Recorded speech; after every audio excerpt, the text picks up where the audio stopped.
Good Monday, everybody. I hope you're all having a fantastic morning or afternoon whenever you're tuning in.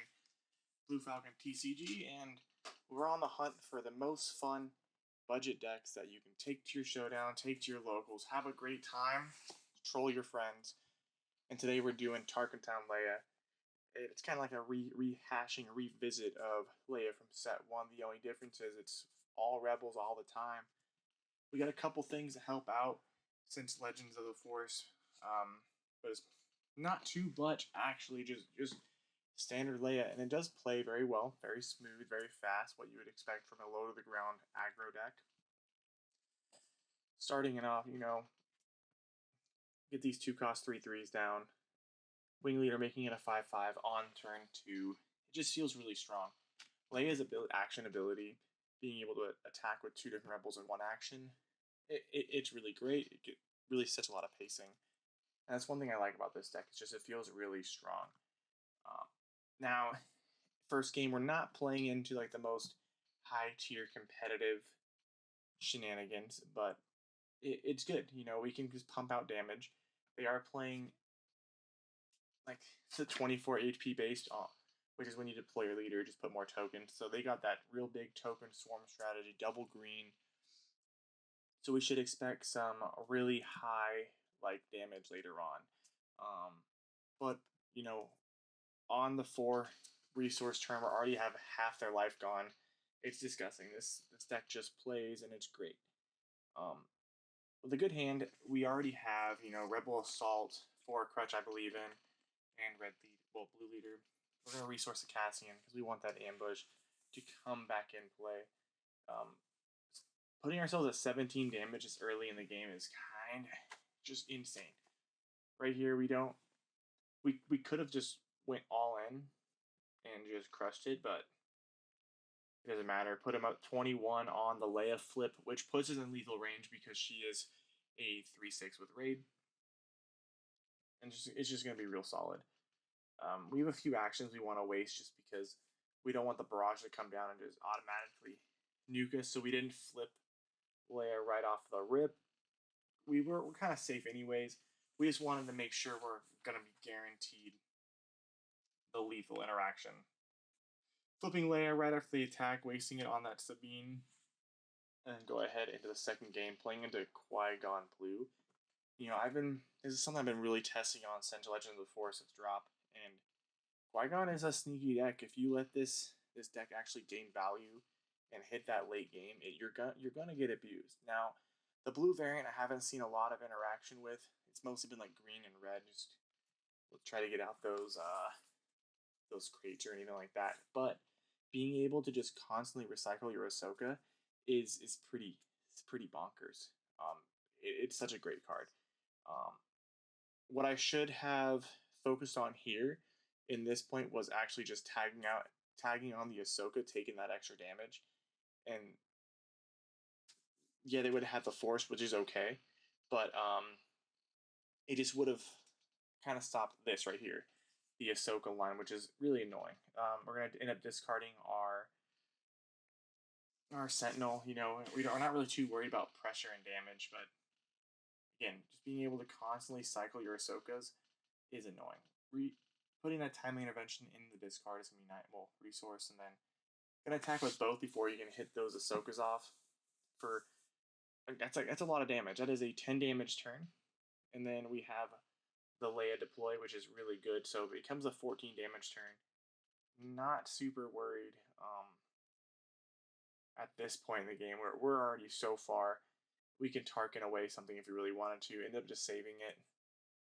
We got the initiative, and we have Rebel Assault. Rebel Assault just going to seal us the game. Here, we're just being really greedy, and we wanted to attack and give an experience token to Leia. That way Leia can be the killer. And moving on to our third game into Mother... Oh, never mind. Sorry, this is another Qui-Gon. Double Qui-Gon. And we'll see if this one actually works out the way we wanted to the first time. So that Rampy card right there, it's going to be nice. We're playing the Sabine off the rip. Feels good. The only thing we're kind of real scared about is like a Jedi lightsaber coming down. That's going to be really hard to deal with. But Fleet Lieutenant, and we're just gonna take away the force off the rip. Let's try to seal all their value away. One cool thing with Sabine and Fleet Lieutenant, it lets us trade up, and using Leia to kind of just put damage on the board and just cause more pressure is gonna feel nice. One thing we could have done was hold that K2 for the following turn and use a timely intervention to run over, but we didn't have initiative, so it's just kind of what it is. But we do have the timely for the Sabine, which is really cool. So we can trigger, get the +1/+1 on Leia, so we can get more longevity, make her stronger. And it's going to be another high damage turn here. With Leia swinging for 5, and then Fleet Lieutenant across the board for 13 total. Going to run over and just clear out the board. Yeah, we are in such a solid position. Already halfway to life without even Qui-Gon or any of their bombs being able to hit. One thing you are focused on is, okay, hey, being able to play around the Anakins, because Qui-Gon Jinn can just use that same Anakin over and over again. It's kind of similar to how Yoda sees the new Rey, where he just constantly pump out damage, just top decking the Rey and things like that. Luckily, we're in such a healthy spot that it doesn't actually matter. Experience focusing on and just clearing it out. Now into another game, playing the Mother Talzin. Wanted to really show some meta, which is nice. That this deck can compete and it does really well. Hand dependent, pilot dependent, whatever. I'm sure I misplayed a few times, but this is a hobby, and I really enjoy making this content and just having a good time getting better with it. And these videos really help me look back and check out my sequencing and things like that. This honestly should have been a mulliganed hand. It wasn't too great, but I saw the A Squadron plus Fleet Lieutenant, and I was like, this is nice. Also having access to K2, but playing into the blue villainy, you always want to make sure you have more than one turn to play. Yes. And then so we end up resourcing the Rebel 4/5, the one that lets us ramp. I always forget his name, the Twelic. And we didn't play into for Power of the Dark Side, which is super nice. That would have really put us on the back foot. We want to try and just be as aggressive as possible. And I think in this instance, we should have just honestly just instead of playing the fleet, played our Sentinel, our Echo based defender, and then that would have just gave us a little bit more value on the back end because they would have had the trade, which is really what we want to do. We want to try and limit damage and trade up when necessary. Because we into the Mother Talzin matchup, it does go into their direction really fast. See, we could have saved the timely for the K2, and that would have just been a lot stronger of a play. Instead, we're just going to deploy Leia, get a nice little swing. What we should have honestly done is just trade into the Talzin, keeping them off the force. I think that would have been a better opportunity for us. Force throw is a card. We got to be careful with it.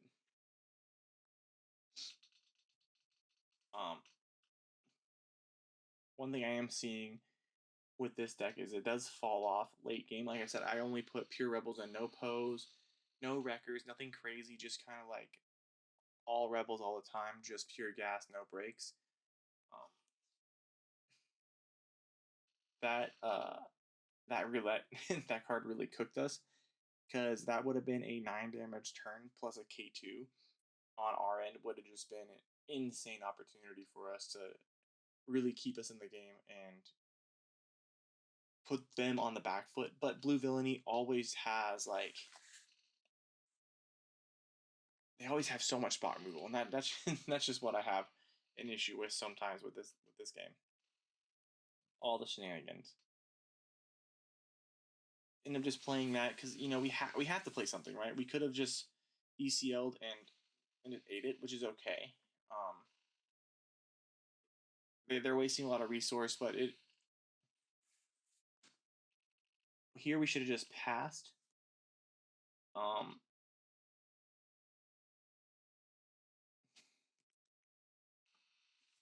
but they have something, so we're gonna play the Cassian, hoping they have nothing. And the Power of the Dark Side is just, at this point we have no gas left, and it really slips away pretty fast. Playing the 8 with Squadron A-Wing, just trying to get something to stick on the board is really what we want. I think that was an incorrect thing, the timely, but we don't have a lot going on here, so trying to really save us into the game. This will put us at 27 if this A-Wing sticks the following turn. But looking back at this game, I don't know what I could have done differently other than maybe trading up the Talzin and switching out the order of the K2 and the Echo Base Defender, playing the timely off the K2 as opposed to the Echo Base would have just gave us a lot more value. If this Cassian does stick, this gives us game, so they have to actually answer it. Because we're already in 4 cause, I believe, in range, and it'd be really nice to see it. But the Talzin trade is strong. We're gonna go ahead and claim initiative here, and we have 2 4 causes, and that was another mistake. We should have mulliganed early to ensuring us to have 2 turn 2 plays, and then also getting rid of 2 4 crutches. Too much. All right, wrapping up the final game for one of my favorite budget decks of all time, Red Leia. I go through and I play this in different versions. Green Leia, Yellow Leia. I haven't tried blue yet. That scares me. The blue-green shell without like force just kind of doesn't feel right. But hey, our girl Leia be out here doing things. Playing the Gungi down really just makes me think, okay, hey, they might have General's Blade. So we just, instead of trading hitting the base, we just trade up, make sure Gungi's off that General's Blade as much as possible. Resourcing the Sabine here feels good. That ship does provide so much value as long as we stick different colors other than white. Now, if it had a heroism ability, trade Magnifique, but that'd be too good. So we're just end up going Fleet Lieutenant with our little Rebel boy, which is just swinging harder. We want to get around the Sentinel. I'm a little surprised they opted to bounce something back to hand as opposed to just trading or playing something and cause Sentinel to reduce their damage. But I don't know what their hand is. I really wish there was a feature in Carabas when you look back at games, you can see what their hand was, so you can kind of judge their curve based off their hand and see if it truly was a misplay or not. The Fleet Lieutenant swinging in, making it just, at this point, just feels really like we just got the game. Even if they had all events, options, whatever you want to call them, right? Just really, really just gets out of hand really fast as long as we hit the right curve. They break. I don't know. Leia's just fun. It's just an aggressive deck. Who would have thunk, one of the generals of the rebellion would just be an aggressive person? Who knew?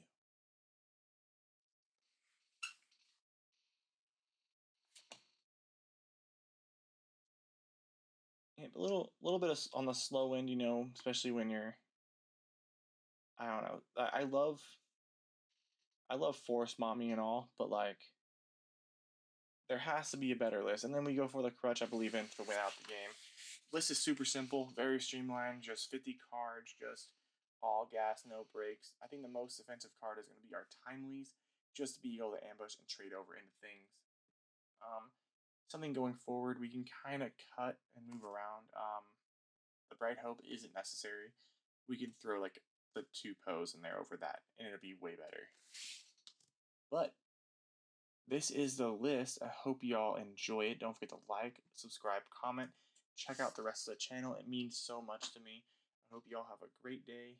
Enjoy your week and be safe.